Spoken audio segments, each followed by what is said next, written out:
I was born 5.5 weeks early, today moderately preterm. My mother recalls how doctors at the Texas Teaching Hospital hovered over her during final laboring, casually debating my survival stats. With no dedicated preemie ward, I was brought home within days and tucked tight beneath a warming light. I slept soundly, barely cried. My early arrival anointed me as an extroverted Leo fire sign in the Hebrew month of Av, rather than the intended Rosh Hashanah Eve of Elul. An early memory of crouching behind my mom's skirt at a social gathering personified a mouse's squeak, not Leo lion's roar. The biblical quote, Kol tzmama daka, a still small voice was heard from Malachim, kings, adorned my homemade birth announcement. My parents intuited it would befit me, and I was quiet, blessed with a rich inner life of creativity and imagination. While I loved my still small voice, my teen years brought a desire for what seemed of higher social currency, a magnetic outer voice. Scanning the self-help section at Grand Central Terminal bookstore on the commute home from high school, a book caught my eye. The Confidence Quotient, 10 Steps to Conquer Self-Doubt. I gently and steadily coached myself to inhabit the voice of teacher, actor, and ultimately leader. Kol tzmama daka, still small voice, describes God addressing the prophet Elijah mountainside.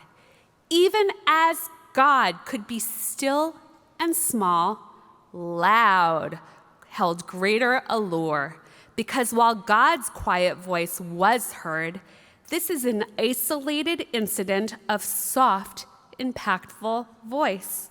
For example, this week's Parsha, Ki Tavo, spotlights Moshe addressing the people of Israel as charismatic, bold authority figure, commanding the people, saying, "Observe all of the commandments that I command you this day," a litany of directives and consequences for breaching them. Pay attention and listen, O Israel. Ki Tavo reads as an ancient playbook in performative leadership. Carry a big stick. The buck stops here, what we would associate with confidence. One might assume Moshe always possessed this verbal agility, but a rewind to Moshe encountering God at the burning bush presents otherwise. A scared, cowering man proffering a laundry list of excuses for opting out. Who am I that I should go to Pharaoh and bring the Israelites out of Egypt? What will I say to them? They will not believe me. They will not listen to my voice. Finally pleading, I am not a man of words. Burning bush Moshe almost missed his call to leadership, mired in self-doubt, what we today term as future forecasting, anticipatory anxiety, a cascade of what-ifs as to whether his voice could be heard. In his book, Be Still and Get Going, Rabbi Alan Liu of blessed memory suggests that Moshe's what-ifs were a harmful stillness, a paralysis holding him back from his potential. How many of us miss our own inner callings, held back by what-ifs, manufactured fears of our own making? Hebrew has many different words for fear with nuanced meanings and valences.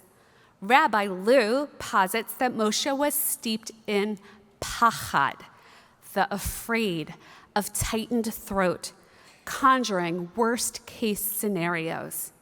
In contrast, seasoned leader Moshe is infused with norah, a word for fear that Rabbi Lou names as, quote, overcoming us when we suddenly find ourselves in possession of considerably more energy than we are used to. We might experience norah at a wedding or birth, in nature, in a synagogue sanctuary. What Moshe experienced in receiving the 10 Commandments on Mount Sinai. The shiver of norah signals that we are at a precipice of something wonderfully expansive, and it's time to take the leap.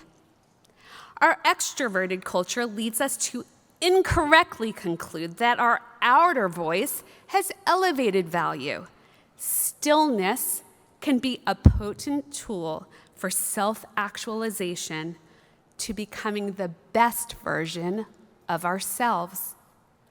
Differentiation between pachad and norah helps us to reframe still small voice as an extremely powerful and transformative quiet that supports us in moving through the what-ifs, clouding internal clarity. This frame of pachad and norah stretches the span of mighty and effective voice far beyond leadership, TikTok influencers, social butterflies.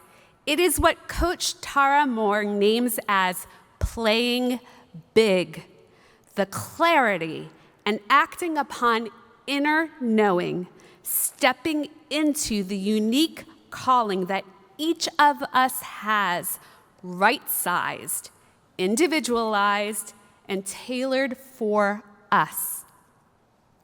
We are in Elul, leading up to the high holidays, termed as Yamim Noraim, days of awe, with norah, expansive awesomeness, baked into the season. We are invited to embrace still small voice as a precious toolkit for introspection, rituals and practices supporting relational repair.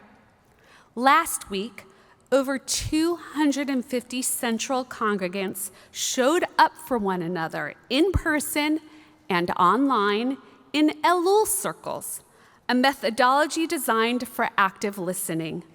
Participants relayed the deep, transformative impact of simply sitting still, witnessing and hearing others' intense emotions in approaching the high holidays, naming their pachad, and their aspirations for transformation in their relationships. The anticipated pachad of rejection, to say I'm sorry to a loved one. The imagined pachad of shaming or embarrassment, to send a condolence card even if months late.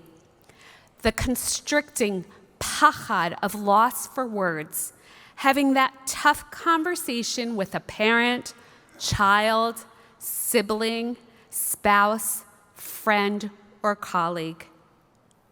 Our Jewish practices for high holiday preparation remind us that no matter how loud we are in our daily lives, our quiet, still, clear inner voice is right there waiting to propel us forward toward expansive norah, the biggest, authentic version of ourselves that is filled with vibrancy and energy in Elul and beyond.